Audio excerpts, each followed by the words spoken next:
Muy buenas, hoy nos metemos de lleno en una de esas preguntas que a primera vista parecen sencillas pero que en realidad lo remueven todo. ¿Para qué sirve la filosofía? Y para explorarla, vamos a seguir esta idea tan potente de Darío Steinschreiber, la filosofía como un tratado de demolición.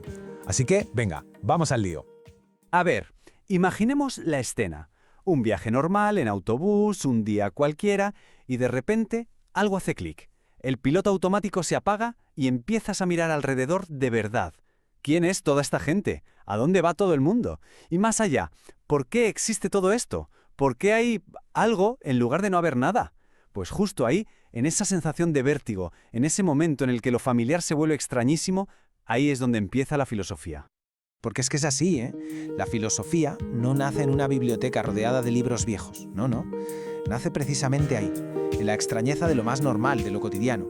Ese viaje en autobús se convierte de pronto en el viaje del pensamiento, un trayecto que de repente nos obliga a cuestionar el suelo que estamos pisando. A menudo pensamos en la vida como eso, ¿no? Como un viaje en autobús. Creemos que sabemos a dónde vamos, que tenemos un destino clarísimo. Pero la filosofía llega y nos susurra al oído, oye, ¿y si no hay ningún destino? ¿Y si lo único que importa de verdad es el viaje en sí, el puro movimiento?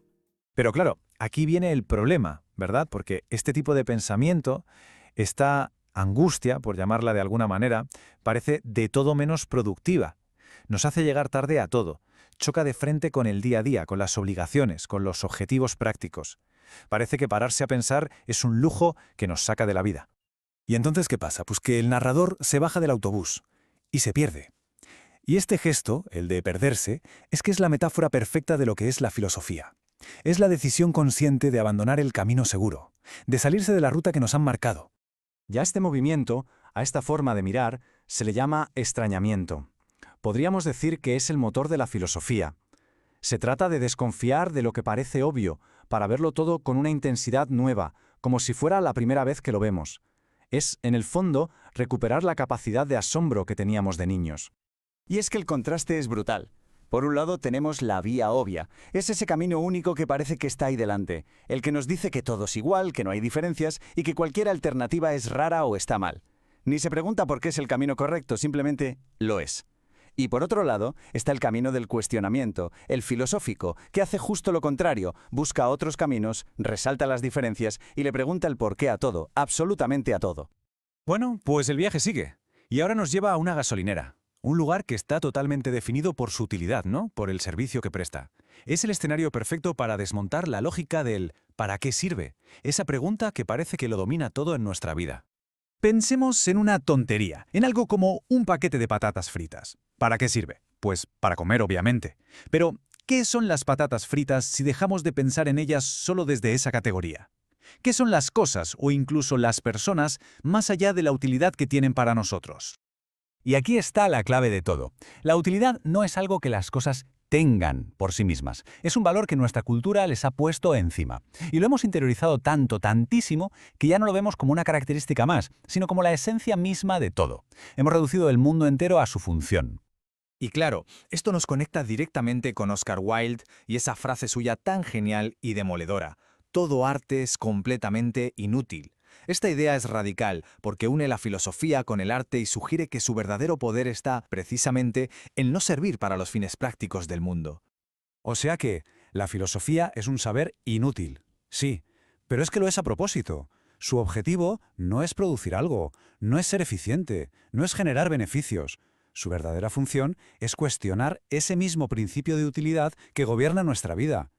La filosofía no está al servicio del sistema, está ahí para interrumpirlo, para mostrar que hay otras formas de ser. La siguiente parada de este viaje es una estación de tren.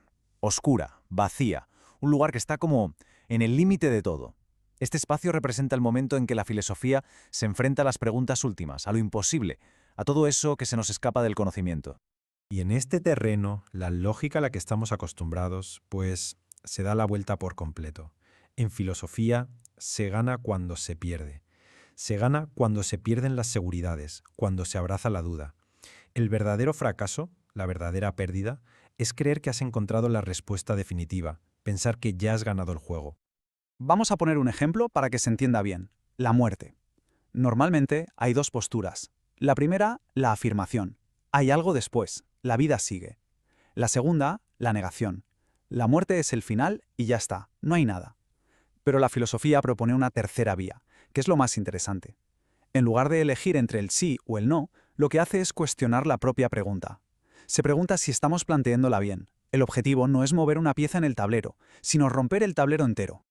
Y esto, claro, es lo que la diferencia radicalmente de la ciencia. La ciencia se dedica al cómo funcionan las cosas, busca pruebas, datos empíricos y nos da respuestas a problemas cotidianos. La filosofía, en cambio, pregunta por el porqué de las cosas, por su sentido, por su verdad. Se mete en el terreno de lo que no se puede demostrar y aborda los problemas existenciales. Y así llegamos al final del viaje, que resulta que no es un final. No hay una respuesta, no hay una verdad con mayúsculas. El viaje culmina en algo totalmente inesperado, una fiesta improvisada en una casa, algo que rompe por completo todos nuestros esquemas.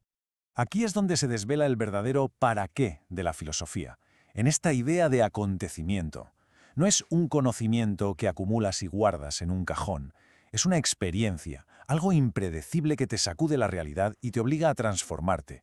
Es la interrupción que te fuerza a repensarlo todo desde cero. Al final de lo que se trata todo esto, de hacer filosofía, es de asumir que somos contingentes. Es entender que somos como un texto que remite a otros textos, sin un autor original que lo explique todo y sin un capítulo final que le dé un sentido definitivo. Es un trabajo constante de demoler esos cimientos que creíamos sólidos para darnos cuenta de que nuestra realidad es solo una historia más entre muchas posibles. Entonces, ¿con qué nos quedamos? Pues nos queda un camino posible, aceptar que el viaje es el destino. Asumir que el sentido no está esperándonos en una meta final, sino que se encuentra en el propio movimiento, en el propio viaje. Así que volvemos a la pregunta del principio. ¿Para qué sirve la filosofía? Y la respuesta es para nada. Y ahí, justo ahí, está todo su poder. No sirve al orden de las cosas, lo interrumpe, lo demuele y al hacerlo, lo abre. Y esa quizás sea la tarea más necesaria y más vital que existe.